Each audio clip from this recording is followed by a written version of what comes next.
They got tunnel complexes all under the ground over there, miles and miles of them.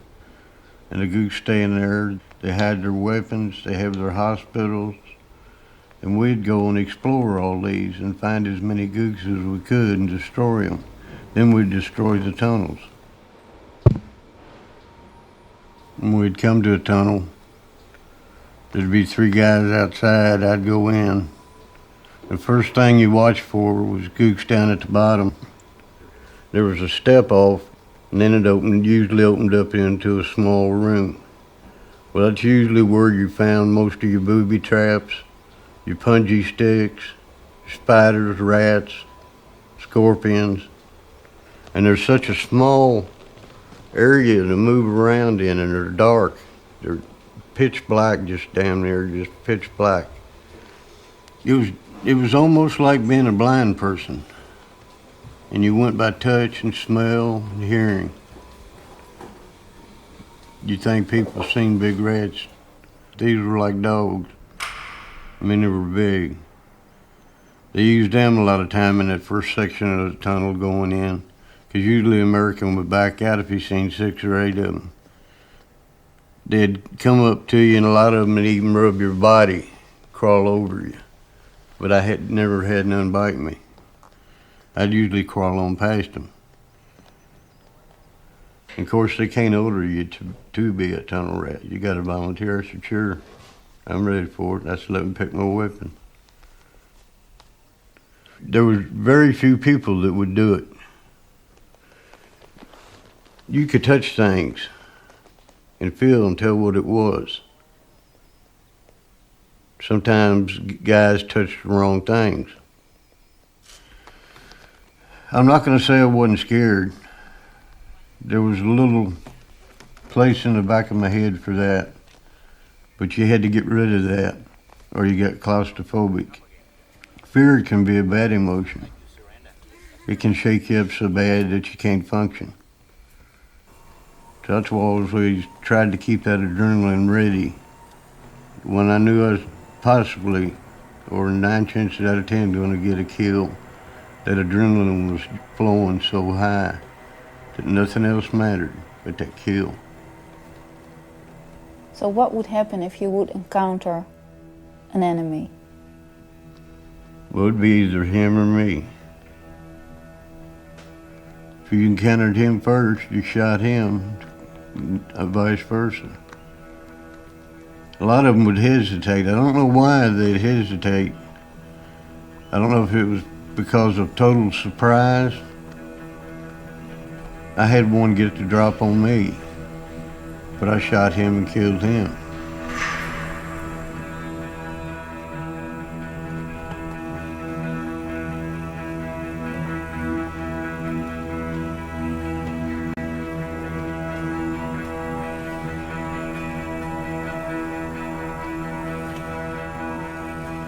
You could smell the goop. You could smell them. They smelled like, imagine sweat and spices mixed together, a lot of spices, real spicy. They just had an odor to them.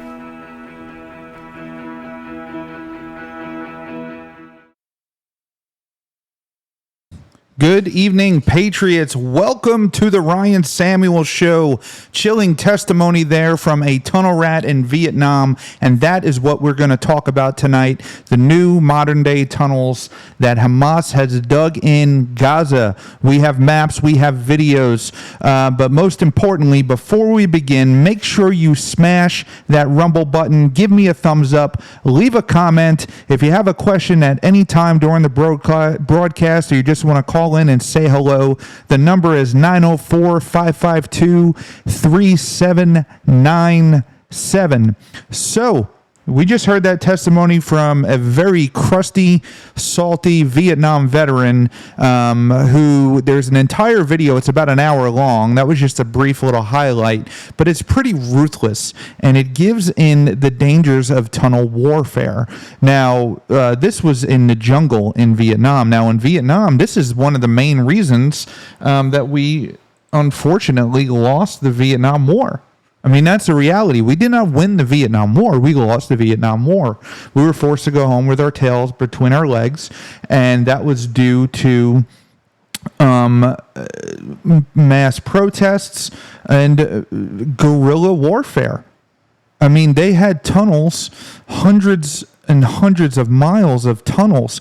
They were able to move troops around without being seen. This is how the Tet Offensive was. Some say this was the thing that ended the war, where they hit every major base on in Vietnam for the United States and its allies, and they were unable to detect them because they utilized this tunnel system. The tunnels were filled with booby traps, and they were very small, only 2 feet wide, that you had to be a very small soldier or marine, or what they called back then tunnel rats, and they would go in with just a flashlight and a pistol. Now, the tunnels that Hamas has are just a tiny bit different, but this is something that Hamas is not hidden. For years they've been building this tunnel system. For years, they've been using humanitarian aid and building these tunnel systems. I'm just going to have a sip here from my melted snowflakes. Guys, don't forget you could pick this up at ryanfsamuels.com or at Shopify at the Ryan F. Samuel Show, or the Ryan Samuel Show, I should say, excuse me. Again, phone number 904-552-3797.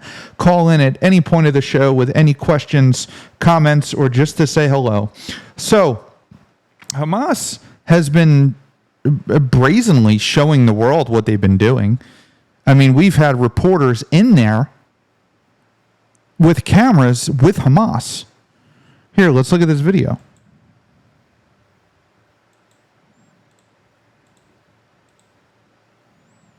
Our very own Pete Hegseth got a first-hand look at these terror tunnels just a few years ago. Watch. So here we are, just roughly 700 meters from the Gaza border, inside a tunnel. It's not just tunnel, it's a terror tunnel. Hamas takes a lot part of its budget to build this kind of structure and to build a military force. Money they could be using for their people, for schools and hospitals and otherwise, are going into something like this. It's the only purpose for us to do massive killing inside Israel on a surprise time. And so every day, it's part of your job to find more terror tunnels. We have a good technology, but in the end, you need to discover less from 1 meter. This is what you need to discover, 15 or 20 meters inside the ground. From October to January, we found just in the last 3 months, 3 tunnels. You're finding them right now as Hamas continues to dig under the Gaza Strip into. Now, keep in mind, this was in 2018. This was 5 years ago. Into the Israeli population. I want to get a sense of what it's like to fight in a tunnel like this, because in the infantry, you're usually outside in different conflicts, you're underground, but this is a whole nother level. It's a physical, psychological challenge to fight inside tunnels like that. I'm cramping up and I'm sore already, and we've been in here for, 2 minutes? Just imagine the difficulty of fighting in a tunnel like this, but also the ideological dedication of a radical Islamist enemy that's willing to spend months and months and months and months and months underground, picking away at the soil, putting in steel, putting in lights, pumping in air, just so that they can kill innocent civilians. Fox and Friends. Pretty interesting that 5 years ago they had tunnels. Now the tunnels have grown significantly, and these are I have a map here of tunnels that Israel knows about. So there are tunnels that they are not even aware of. Let me pull this up here so we can look at this together.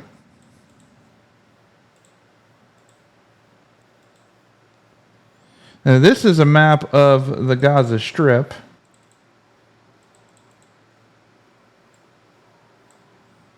And we're going to zoom in. These lines that you see at the top are northern Gaza. These are tunnels. And then all the way down in central Gaza, you have tunnels. And then all the way down near Egypt, you have tunnels.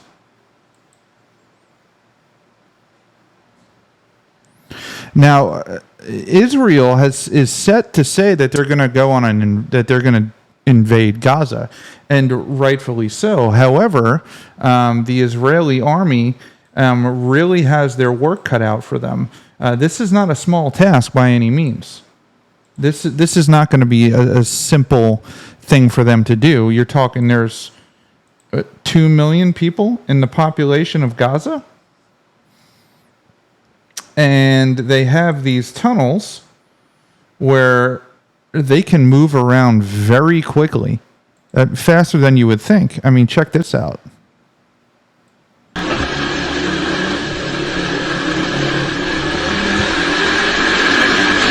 These are dirt bikes.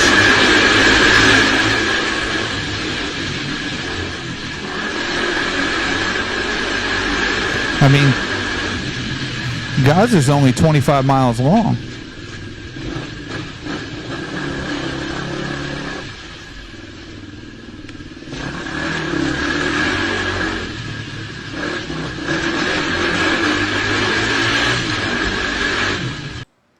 So a very challenging task indeed. Now, we have learned lessons about tunnel warfare from the Vietnam War, and also we have learned it from Afghanistan. There were tunnels in the mountains of Afghanistan. But these tunnels are concrete enforced. They can withstand the bombs. They can withstand the explosions, which is why Israel is still bombing. These guys are dug in underneath the ground. And there's about 2 million civilians in Gaza. And the whole time they're dug in, Israel is just painted as the bad guy. Now look at this video.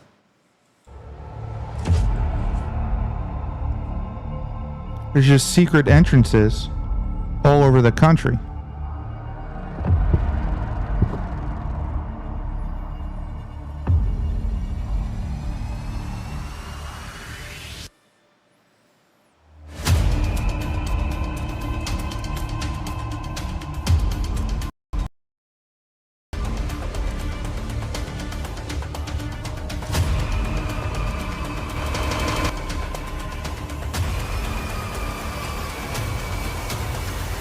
فأهلا وسهلا بكم في رحاب.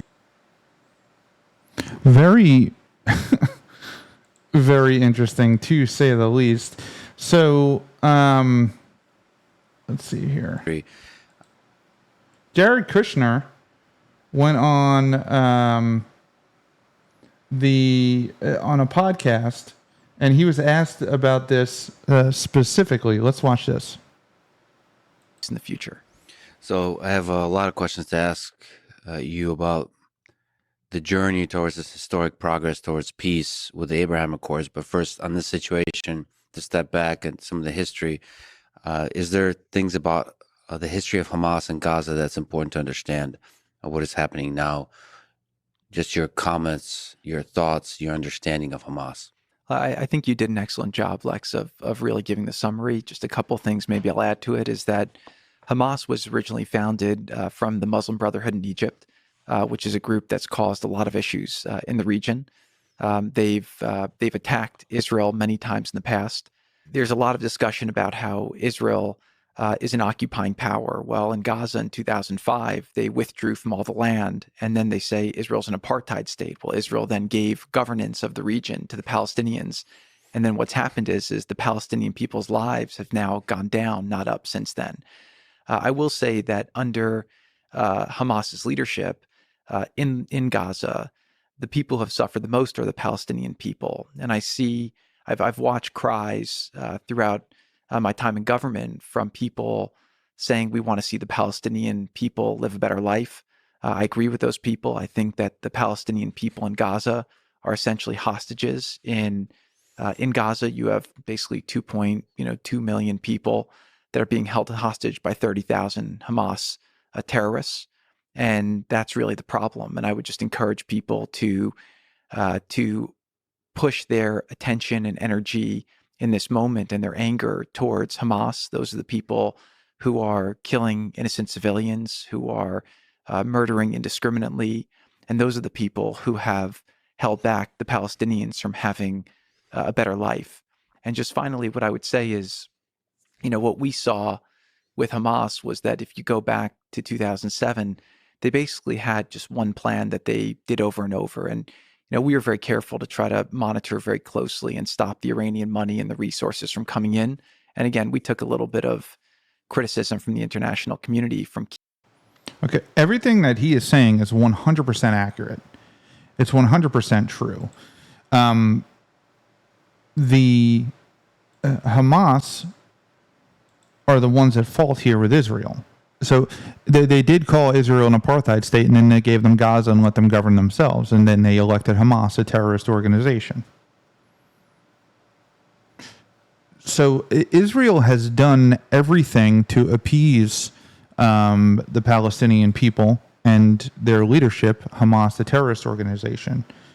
The United States and Israel has even given them aid, supplies, water pipes that they turned into rockets. And have taken all of this money and all of these supplies and turned them into weapons of war, including digging the tunnels for the war, to fight. Keeping the border tight, but unfortunately, every time you'd allow construction materials to go into Gaza, they'd use them to build tunnels, not homes. You would have equipment that would come in to build pipes, they turn it into bombs. So it was very, very hard to figure out how do you get the resources into Gaza to help people live a better life, while at the same time the leadership in Gaza was taking all of those resources and turning it into military equipment to attack Israel.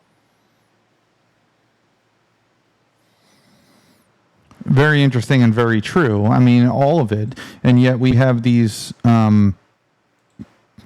people just out on the streets cheering for Hamas, cheering for the bombing of or the murder of innocent children in Gaza. So we've seen. I mean, they have literally invited multiple crews in.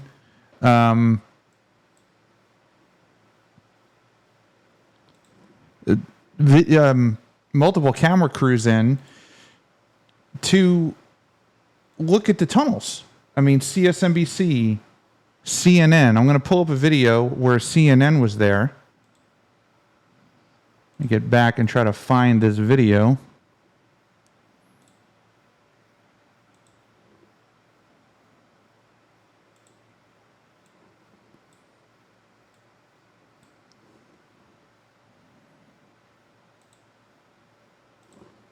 Of Palestinian Islamic Jihad. The threat of war is looming again in Gaza. These are the men of Palestinian Islamic Jihad. 6 months since their last battle, they've rearmed and replenished their ranks in expectation of their next confrontation with Israel. Whether it's under the ground or over the ground, we are prepared for any aggression on the Gaza Strip. Prepared for any aggression. This was like 5 years ago, this video. So watch this, right? They sweep the reporter, they pat him down, making sure he's not having any surveillance or anything on him, even though he's videotaping the whole thing. And then they blindfold him. The militants are keen to show us their readiness, so we're searched, blindfolded, and taken to one of their secret attack positions. Buried in an olive grove, a sight to terrify Israel. Right by its border, ready to launch 120mm mortars. Now keep in mind, this is part of the tunnel system where they have mortars and entry points and exit points and water and food and everything that they need to survive. There's an ample supply and there's more inside. The mortar pit opens into a tunnel, an escape route that runs for hundreds of metres. So this tunnel network is in the south of Gaza Strip. We're told we're right by the border with Israel. You can see how well constructed it is. It's an extensive network, and Palestinian Islamic Jihad say they used this in the last war and they're prepared to use it in the next. Above ground, for now, it's quiet on the border. Israel promised to eradicate tunnels built here, but the threat remains, says the Israeli commander for the region. He didn't want to be identified, but he too expects war sooner rather than later. Hopefully never, but as we can see, their side is rebuild the tunnels and continue to make himself to be prepared to the next fight, and we are doing the same. I hope that it will be in the long term from today, but I'm not pretty sure about it. The aftermath of an explosion on Gaza's western border. They're almost daily. Egyptian soldiers are piling on the pressure. They're tightening the border and wiping out smuggling tunnels that have been a lifeline to Gaza. Egypt blames militants from here for aiding attacks in the Sinai. Well, Egypt's no saint in this scenario. I mean, let's make that absolutely abundantly clear. Egypt is no saint here. I mean, you got all of these innocent people that are trapped in Gaza that Israel's not going to let them in their country, but Egypt won't open the gates and let them out. Why not? Why would you want to force them to stay there? In broad daylight, as Israeli drones fly overhead, the fighters of Islamic Jihad are training harder than ever. They and Hamas are regarded by the West as terrorists. More isolated than ever, their number one enemy, though, remains Israel. You had a 50-day war with Israel. At the end of it, what did you achieve apart from more than 2,000 dead Gazans, women and children? Our biggest achievement is that we stood our ground and that we challenged the occupier. Unlike the whole world, we are still able to say no to them, no to the occupation. We are still able to resist. From every angle, Gaza is facing a deepening crisis. So they're basically they've been telling the world what they plan to do for a decade. They've been telling the world that they're building these tunnels. They've been telling the world, they've been showing the world, hey, these are where we keep our mortars in these tunnels. So it's no secret to Israel. However, getting in there and without using some sort of chemical agent, right, like tear gas or some sort of biological weapon, which Israel's just not going to use, or flooding it, the only real way to do it is to send troops in there. And that's sure to be set up with booby traps. You got this 25-mile strip with 2 million people in it, the most densely populated in the world. You're going to have guerrilla warfare.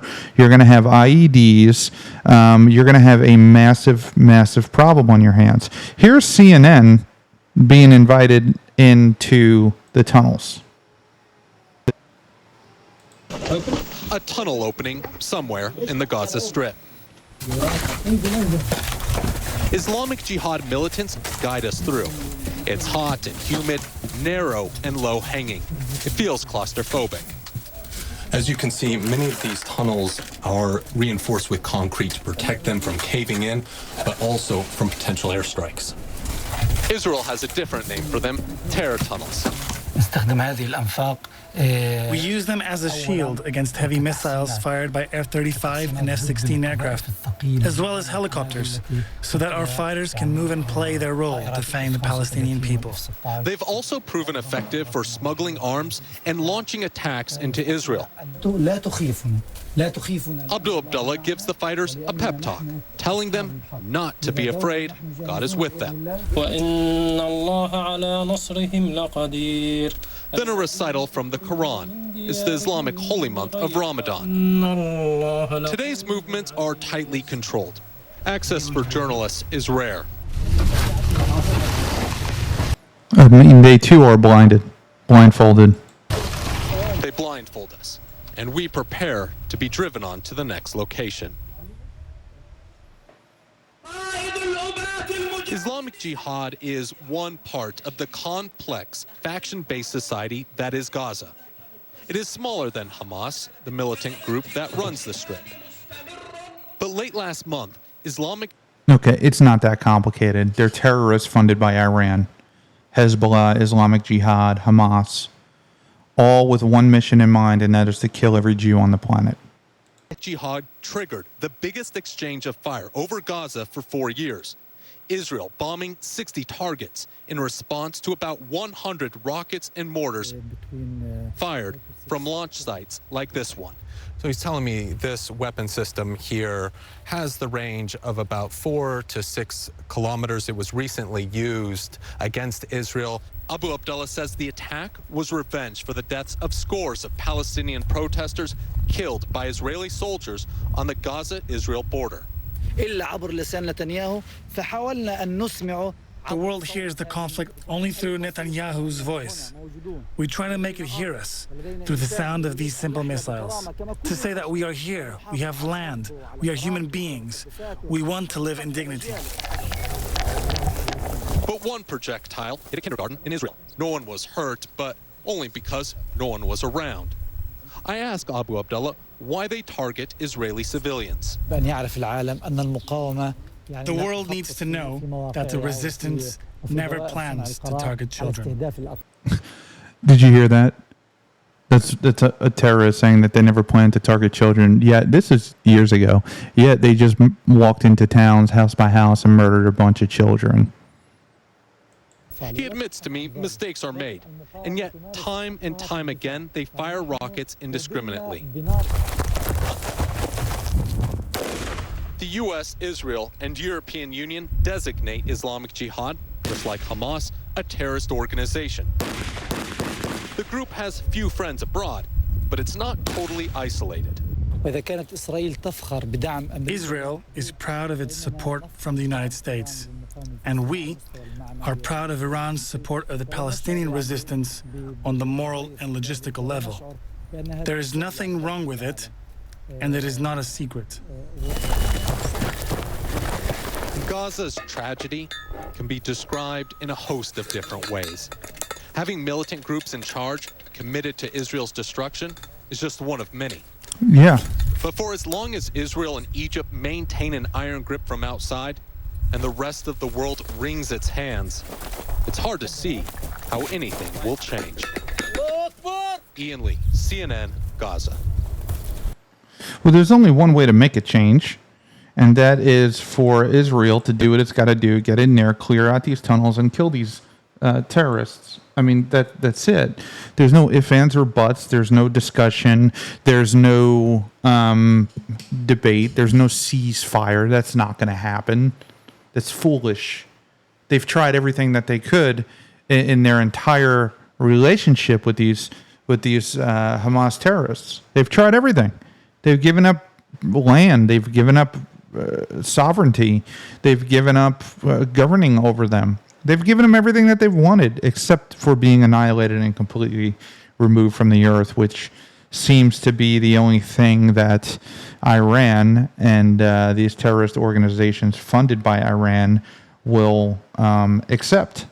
So what is Israel going to do? Israel is sitting around the border. They're laying waste to buildings. They're bombing. I mean, hundreds and hundreds of missiles are being shot every day, but they have yet to invade. And there's a lot of political pressure right now because the Palestinians are winning the propaganda war.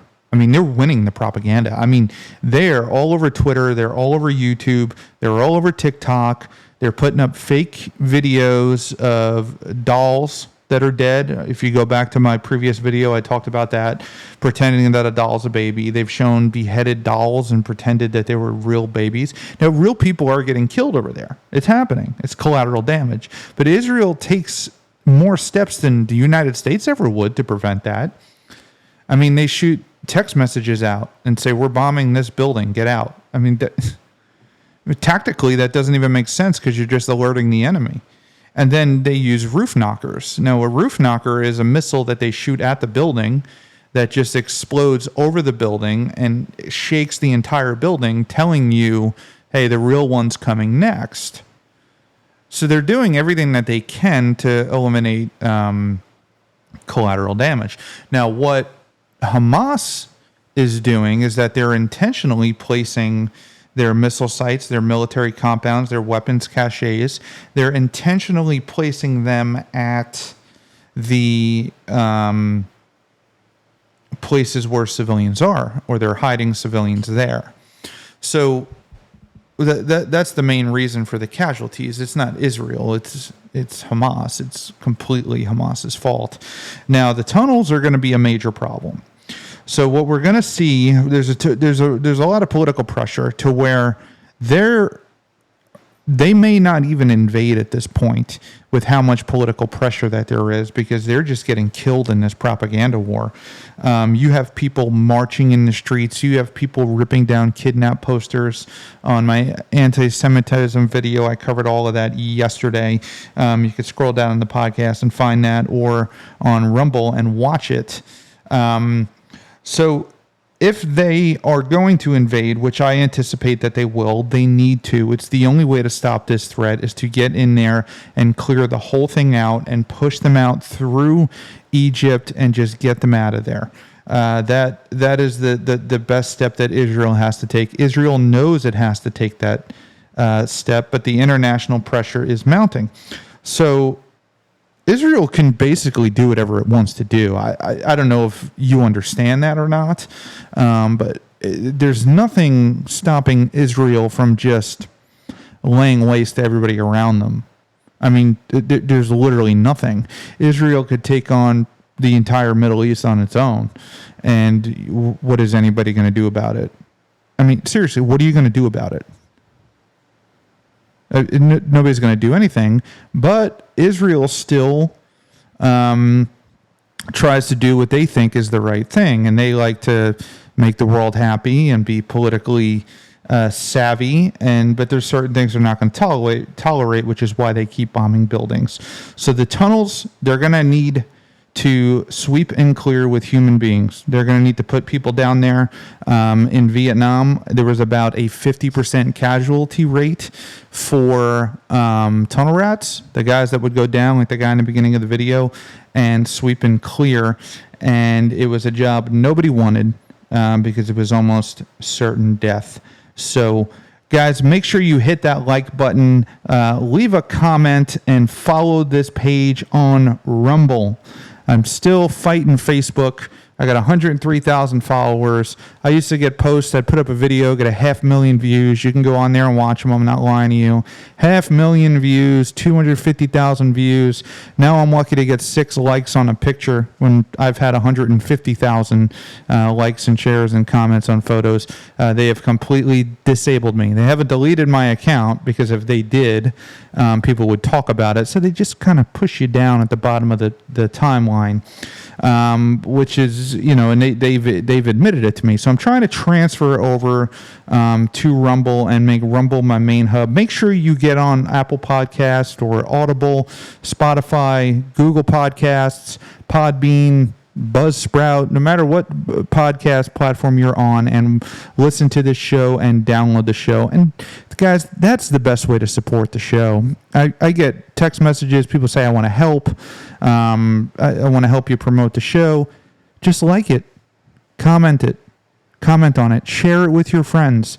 Tell everybody, because we're going to keep doing this. We're going to keep fighting a good fight, and we're going to be pushing the truth out and get away from the mainstream media propaganda and the social media censoring, and we're going to get through this together. So thank you very much for tuning in. This is Ryan Samuels, and this is the Ryan Samuels Show. Again, if you just want some melted snowflakes, they're absolutely delicious. They're so refreshing. Pick up this mug at ryanfsamuels.com. I will see you guys tomorrow night. Got a very special show live on Rumble at 8 p.m.